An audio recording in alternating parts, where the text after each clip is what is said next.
1997, the film industry was wild. Many studios were taking big chances with sequels, such as The Lost World Jurassic Park and Turbo, a Power Rangers movie. The year also produced many originals, though, such as Titanic, Volcano, and Turbulence.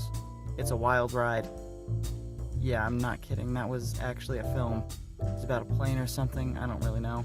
Anyway, 1997 is the year we were introduced to a new threat to add to the movie monster roster in the film Anaconda.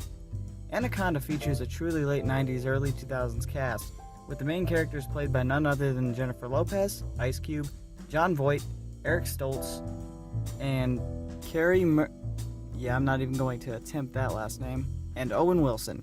Wow. Now, if that wasn't enough to get you at least interested in checking the film out, let's talk about the plot. The film follows a group of documentarians who pick the Amazon rainforest, one of the most totally non-threatening places ever, to make a documentary, on a quest to film the local wilds and natives and to obtain knowledge on their way of life.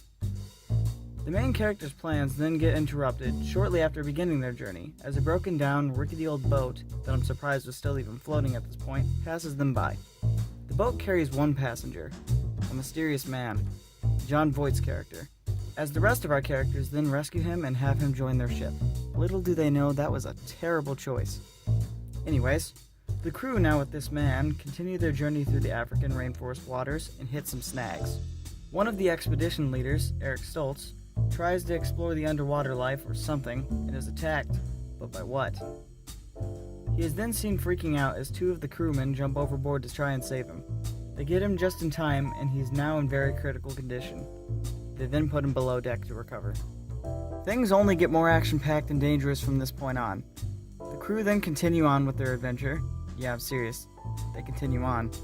Now being stalked by something in the water. A snake the size of a school bus or more.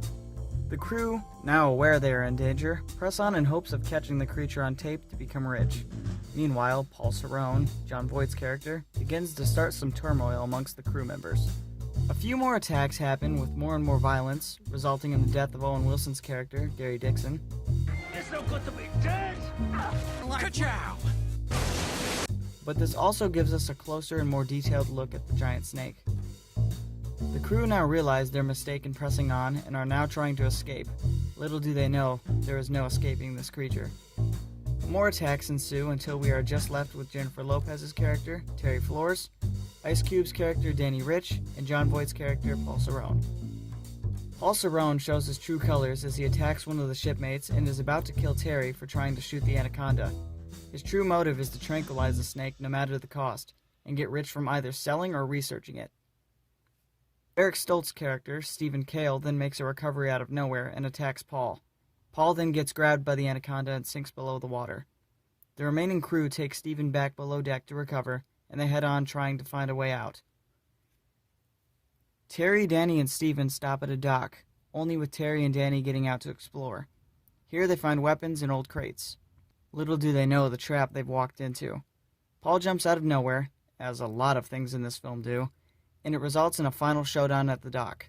Paul ties Danny and Terry together and tries to get the Anaconda to eat them, but he ends up being the one eaten in the process.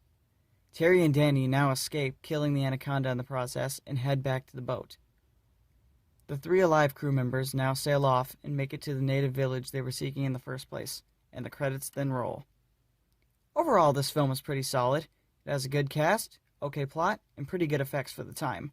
Some that still hold up to this day. The film was then, as we all know films that are popular do, was followed up by sequels. Some good, and others absolutely terrible. But that's a story for another day. Thank you guys for watching, and join next time as we go over the first sequel to Anaconda, Anacondas, The Search for the Blood Orchid.